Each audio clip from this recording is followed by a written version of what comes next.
मैं हूँ सुबा। इस वीडियो में हम डिस्कस करेंगे कि हम अपनी बॉडी के अंदर जमे टॉक्सिन्स यानी गंदगी को कैसे निकाल सकते हैं। जैसे ही आप बॉडी में से टॉक्सिन्स निकालेंगे और बॉडी को अंदर से साफ करेंगे तो आपका वज़न अपने आप कम होने लगेगा, स्किन साफ हो जाएगी और पहले से बहुत ज़्यादा एनर्जी फील होगी।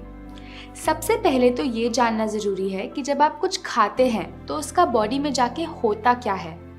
पहले तो खाना आपके पेट में जाता है जहाँ पे वो टूटता है, फिर आपकी इंटेस्टाइन्स में यानी कि आपकी आंतों में, और आखिर में वो वेस्ट बन के बॉडी से बाहर निकल जाता है। लेकिन क्या आपको लगता है कि हर खाने को इस साइकिल को पूरा करने में सेम टाइम लगता है? नहीं, फलों को गुजरने में लगते हैं लगभग 3 घंटे। 1 घंटा आपके पेट में, 1 घंटा आपकी स्मॉल इंटेस्टाइन में और 1 घंटा आपकी लार्ज इंटेस्टाइन में। सब्जियों को लगते हैं लगभग 6 घंटे। क्या आप जानते हैं कि अन्न जैसे कि रोटी, चावल, दालों को कितना टाइम लगता है?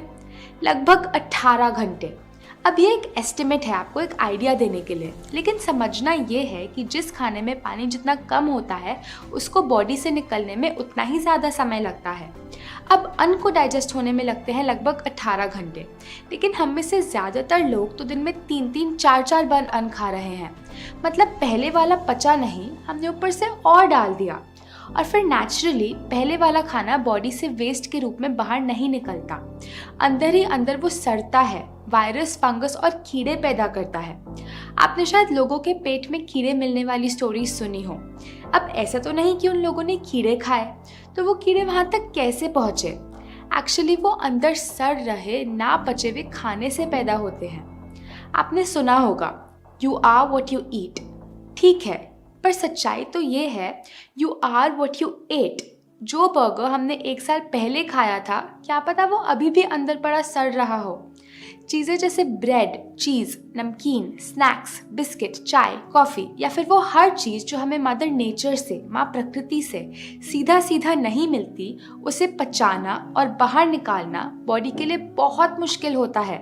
वो हमारी इंटेस्टाइन्स की दीवारों पे चिपक जाता है और एक मोटी लेयर बना लेता है। अंदर से हमारी इंटेस्टाइन कुछ ऐसी दिखती है। उस पे हजारों छोटे छोटे उंगलियों जैसे उभार होते हैं जिसे हम विलाई कहते हैं। इंटेस्टाइन पर जो भी लगा होता है, ये विलाई उसको अपने अंदर सोख लेते हैं और ब्लड में भेज देते हैं, और ब्लड के जरिए वो बॉडी के हर अंग में पहुंच जाता है। अब अगर इंटेस्टाइन की दीवार पे गंदगी जमी होगी तो जाहिर सी बात है कि विलाई गंदगी को ही सोखेंगे। फिर ये गंदगी बॉडी के अलग अलग अंगों में पहुंचकर उनके काम को डिस्टर्ब करती है और उसे हम कह देते हैं बीमारी। अगर ये गंदगी हमारी स्किन में जम जाती है तो हम उसे कह देते हैं एक्ने, एक्जिमा, सोराइसिस। अगर ये स्टोन बन के किडनी या गॉल ब्लैडर में जम जाती है तो हम इसे कहते हैं पथरी। ऐसे ही मोटापा, अगर आपको वजन कम करना है तो अंदर से गंदगी को निकालना होगा। अगर ये गंदगी ब्लड को भारी कर देती है और हार्ट को ब्लड को पंप करने के लिए ज़्यादा प्रेशर लगाना पड़ता है तो हम इसे कहते हैं हाई ब्लड प्रेशर। अगर ये ओवरीज में गांठ या सिस्ट बन के जम जाती है तो हम इसे कहते हैं पीसीओडी, मेंस्ट्रुअल डिसऑर्डर्स। अगर ये इंटेस्टाइन्स में जम जाती है तो हम इसे कह देते हैं कब्ज, और कब्ज सभी बीमारियों की जड़ है। अगर ये हमारे एयरवेज में जम जाती है तो हम इसे कहते हैं एस्थमा। अगर हमारी आर्टरी में जम जाती है तो हम इसे कह देते हैं कोलेस्ट्रॉल। आज ये शायद एक छोटी सी बीमारी बन के बैठी हो, लेकिन अगर हमने इसको साफ नहीं किया तो कल को ये बहुत डेंजरस बीमारी बन के बाहर आ सकती है, जैसे ट्यूमर या फिर कैंसर सेल।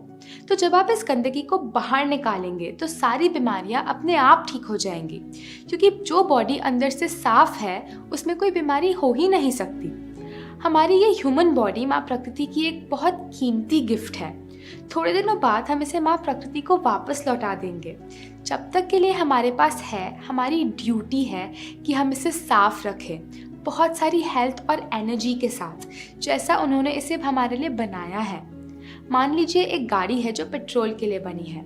अगर आप उसके टैंक में पेट्रोल की जगह डीजल डाल देते हैं तो क्या वो चलेगी? नहीं। तो पहले आपको डीजल को निकालना होगा और फिर पेट्रोल डालना होगा। ऐसे ही आपकी बॉडी के साथ है। बनी तो थी वो इसके लिए, लेकिन डाल दिया हमने ये, तो कैसे चलेगी? तो पहला